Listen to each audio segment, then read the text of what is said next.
Hey, hey, Kevin.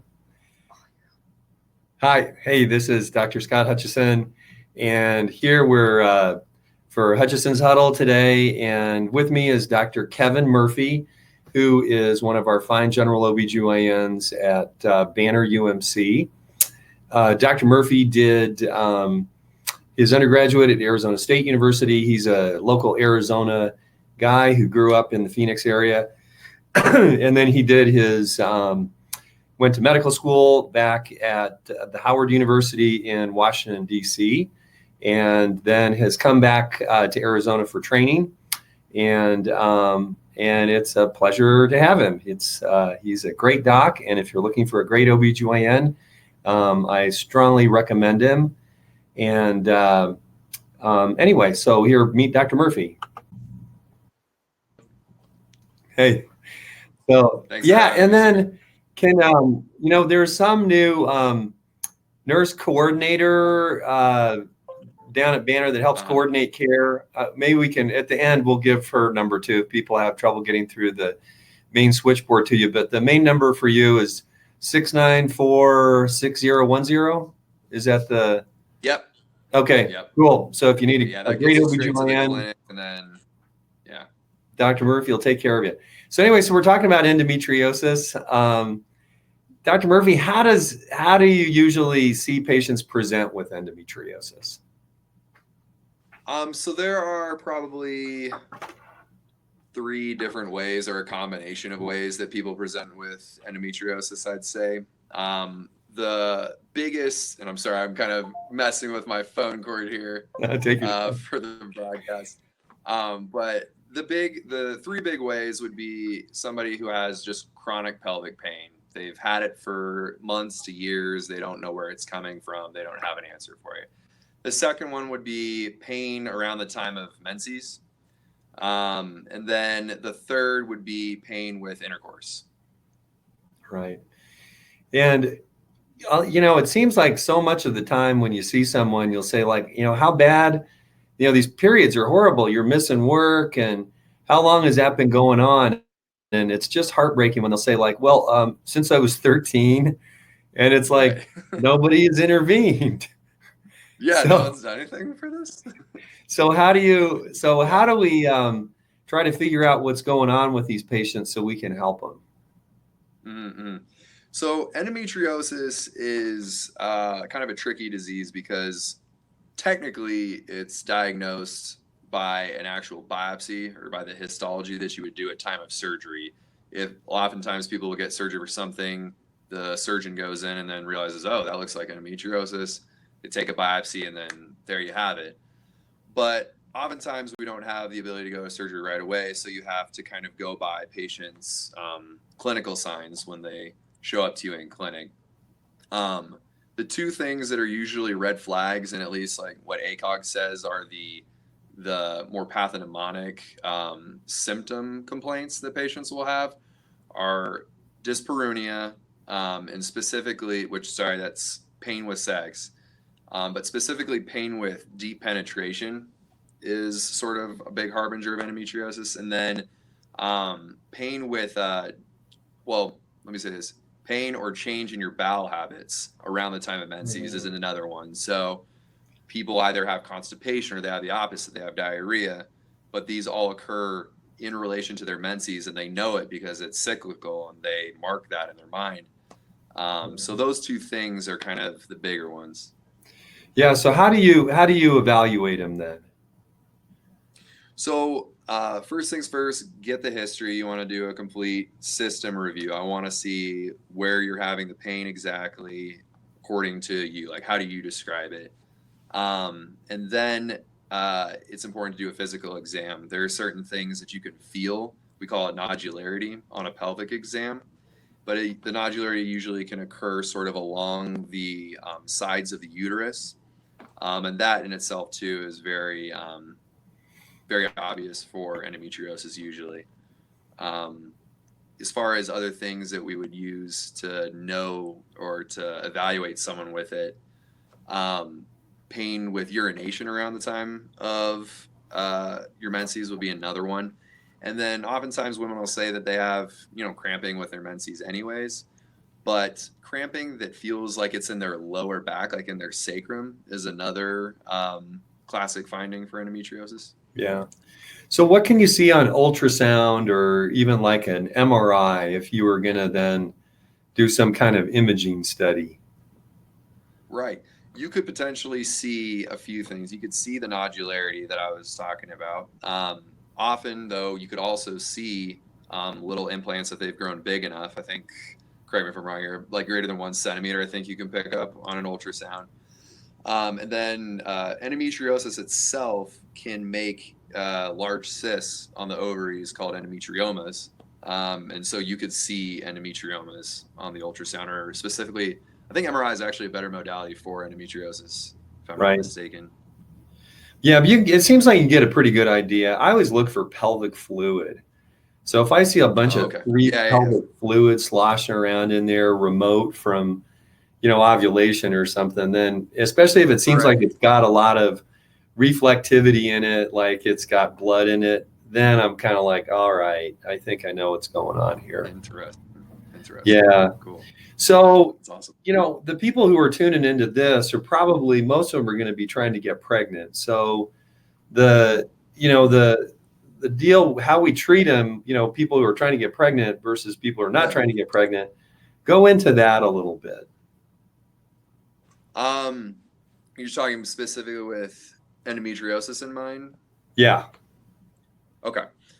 So if you're not trying to get pregnant and you're just trying to deal with your pelvic pain, then we typically start with usually an NSAID like ibuprofen, naproxen, or aspirin. The reason for that is because the way endometriosis affects the body is through an increased inflammatory response.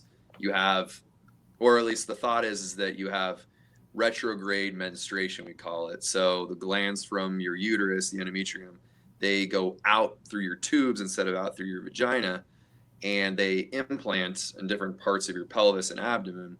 And then every month they still respond to your natural hormone cycling.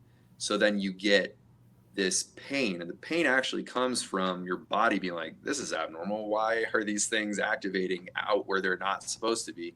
And so you get things like macrophages or your inflammatory cells that increase cytokines and interleukins and things like that. And we, at least medically, we know that NSAIDs really work against those particular inflammatory markers. So that's why an NSAID really works. The other thing you could do for the pelvic pain would be modulate the hormones. So you can put somebody on an oral contraceptive pill, like Depo-Provera works as well. You can do a gonadotropin hormone releasing agonist.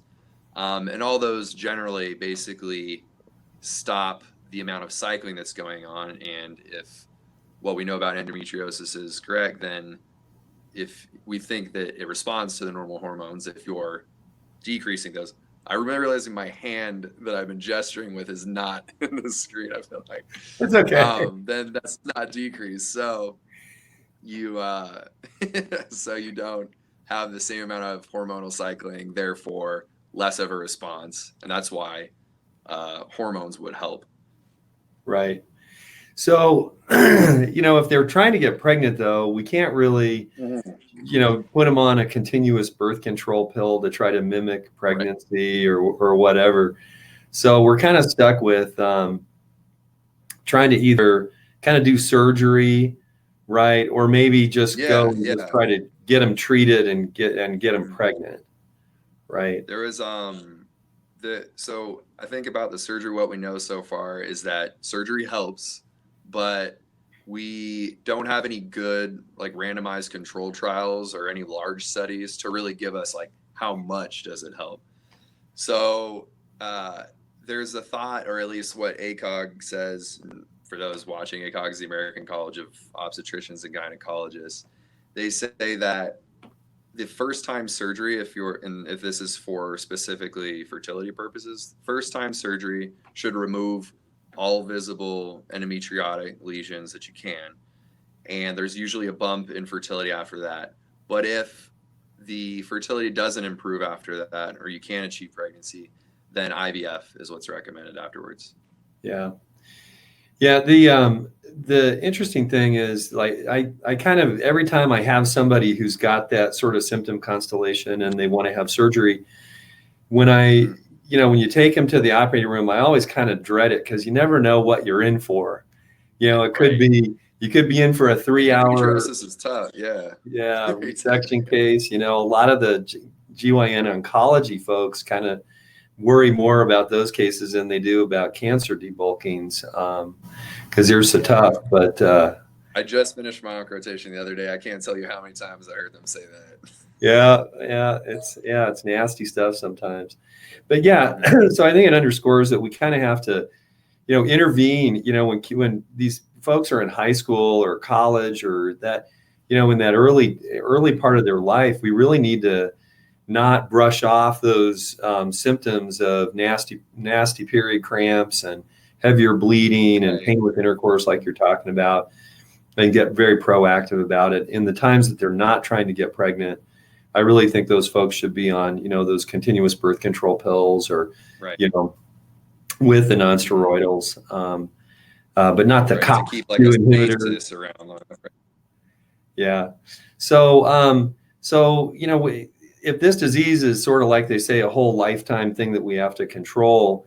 So let's say we've gotten the pregnancy going. This woman's had the children she's going to have. And now she's, let's say she's 40 years old. She may have another 10, 12 years of pretty nasty periods, yawning before. What other kind of stuff can we do other than maybe the birth control? Let's say the birth control pills and the like nonsteroidals don't work. Let's say she says it's coming back, it feels worse. What are your options besides just doing another surgery?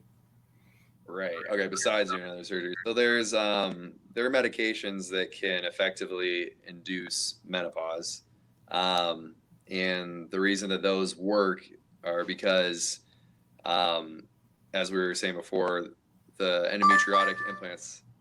I'm sorry, I'm on labor and delivery currently. The endometriotic implants, they respond to hormones, so. For some of these medical menopause treatments, you effectively decrease all the hormonal cycling, just as if you were in real menopause, and therefore the theory is that they can't actually respond to it, or the endometriosis can't respond to any of the hormonal signaling, therefore can't grow throughout the month and shed and cause inflammation and pain. Right. If the definitive treatment supposedly for endometriosis, though, is thought to be a hysterectomy with a bilateral salpingo oophorectomy, or removal of the ovaries. However, there have been studies that say that even, I think, like 15% of people after even that will still have some endometriosis that remains around. It can be responsive to the endogenous estrogen, I believe, that is produced through your fat. So it's not a 100% cure like we think, but generally women who end up going into menopause later on in their life, that is when their symptoms of endometriosis ends. But for the scenario you're talking about, particularly in a 40-year-old, that's a tough question, because at the age of 40, you've still got, 10, 11, 12 years maybe of your ovaries producing estrogen and helping your bone growth and your heart health. So really, I think what's recommended is to kind of have a discussion with the patient, see where they're at with their pain. If this is something that they just has been wrecking them for a lot of their life, then I think that's definitely a viable option to try the medical or surgical menopause. Yeah, I like, for those refractory patients, I've had good luck using aromatase inhibitor like letrozole. Yeah, letrozole. Like with the birth control pill, because we use letrozole. Probably a lot of patients are out there who are like, oh yeah, I've used that drug to like ovulate, or I've had 2 kids from that drug. But if you take it all the time, it actually can deprive a lot of those endometriosis implants of the ability to generate estrogen from weak male hormone conversion. So a lot of these endometriosis implants have their own aromatase enzyme, And so they can take weak male hormone and they can turn it into a weak estrogen. It's like having a weed that can grow its own fertilizer. They're crazy. Oh, that's So crazy. Yeah. so the aromatase inhibitor can put the brakes on that. And then if you have it with a birth control pill, a lot of the time it'll keep them from growing ovarian cysts. And I've had a good luck with that, but it can make them lose some bone over a long haul. Yeah. Have you seen in that scenario that if they're on it for a period of time and then go off of it, do they seem to lose? Like, do those endometriotic implants, do they get starved in a way and then die, or is it? Yeah, it's kind of like what I've seen is it's almost kind of like with Lupron or, a GnRH and agonist, that you get you get a honeymoon period from it after you're done with it. Gotcha. And, okay. You can be, if you're on it for 6 months or a year or whatever, and you go off, you're probably going to have at least a few really good months before your symptoms really start to come back. Yeah. Okay. So, yeah. And along those lines, there's only, when I was looking in the literature, this evening, I was like, there's only one paper about diet with endometriosis. And did you see that one? Yeah, exactly. Yeah, no, I mean, I just knew that you would be the man to talk to if oh, there's of course, anything diet related to this. Yeah, I mean, I'm like a broken record with this stuff, but oh, but no, it's great. I love it. But it was this one paper was from Italy, and it was from 2004, and it was pretty large numbers of people, and what they found was that people who had surgically confirmed endometriosis were much more likely to have high inflammatory type diet. So a lot of beef consumption and more, what was there ham and all this other stuff that was kind of what we would typically associate with inflammation. Yeah. I mean, I recommend that people, eat that Mediterranean type diet, real high omega-3s, really low sugar, not a lot of starchy fruit. If they're going to eat fruit, I like them to eat like berries or something that has a lot of antioxidant in it. Yeah. Yes. Yeah. So, anything else you can kind of think of with regard to our endometriosis patients? Yeah. Well, I guess I got a question. Like, are they able to ask questions? Any of the people watching this video, or yeah, they can. Is that set up I'm not seeing any questions. And we're here with Karina Bakame, who's one of my coworkers, who is very graciously helping this along because I'm kind of a Luddite and I don't know how to do it. But she'll let us know if we get questions. They will pop up on here. Sometimes it's later, and so I might need to answer them on another session. But yeah, we might get some questions. Yeah. Well, I guess I would just say that kind of to your very first point, that oftentimes patients come in decades down the road after these symptoms have been starting really early, and if you're having pain that happens at a certain time of your cycle, every cycle, or change in your bowel habits or your urinary habits, or you have pain with intercourse, like, go get evaluated about it. They're not normal things. You can have a relatively unpainful period is the norm, actually. So go see a doctor. Here. That's my And if you've got endometriosis and you're lucky enough to have a girl, then prepare for it too. Don't let them suffer. Horribly. Yeah, that's absolutely true. It's like, I think it's like 7 to 10 times more likely if you have a first degree relative. So yeah, if you have it, very possible your child will have it. Yeah.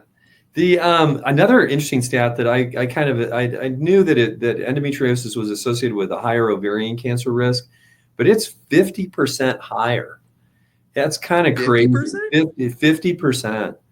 And again, no way. That's crazy. And I saw a paper that showed that there are a bunch of markers that are classic tumor drivers. They're associated with helping tumors proliferate, that are in endometriosis lesions. So honest to God, if I had this disease, man, I would not eat junk food for sure. Because we know that those trashy diets are associated with much higher cancer risk. So Yeah, no, I knew that there was a risk. I didn't know it was that big though. That's wild. Wow. yeah, and then and that probably is why a lot of those, I think the old stat was that what is it, 8% of ovarian cancer patients have had all their parts removed. They've, but they still get epithelial ovarian cancer. Right. And I'll bet it's from these residual lesions, that are kind of left behind that you can't see. Yeah. Right. Yeah. Yeah. Crazy stuff. Crazy stuff. Yeah. Oh, we have a question. Oh, cool. Yeah. Person says, being on the anti-inflammatory diet has done wonders for me. I definitely feel a lot different. I also feel it when I cheat. And I hear that all the time. Even my own kid, who presumably has this disease, has said, "Oh, Dad, every time I eat chips, it hurts." So you become a well-tuned machine. Just a little grain of sand in there breaks it. Yeah, absolutely. Yeah, it's the whole nutrition part of it. There's no money in it for anybody, and it's a hassle to learn how to cook, and it's a hassle to have to shop. But boy, I think it really makes a huge difference. And I hope at some point, are they still doing the 9 p.m. cookies down there at Banner? Yeah, they are. They are. Yeah, but now I'm guilted. I'm not gonna go get any. I know. Well, I couldn't help it if they were there right in front of me. I'd be eating as many of them as I could. I know they're. But I think it's crazy. And I've told Dr. Murphy this, but when I was in Baltimore, when I first started there, the doctors could smoke at the nurses' station, so you could walk onto the floor, and before you saw your patients, you could light up. And then you could cruise into the room with all this smoke particle on you, and that was considered okay. And I think honestly, in another 20 years, babies, these hospitals are going to go, "Oh my God, is there liability for having served people sugar at night?" Right. Jeez. Yeah. No, those cookies will end up being the new cigarettes. You're right. You know it. Yeah. Well, very good. Well, thank you so much, Dr. Murphy, for taking the time to work this in. Of course, it was a pleasure. Yeah. So again, Dr. Kevin Murphy. Hopefully my scheduling troubles weren't too much of a hassle for you guys. Oh, not at all. Oh, it's always a pleasure. So again, Dr. Kevin Murphy, great general OB/GYN at Banner UMC, 694-6010. And y'all have a great night. Give us other questions down the road if you have them, and you can look at this again on our website. Thanks. Awesome. Bye, everyone. Thanks.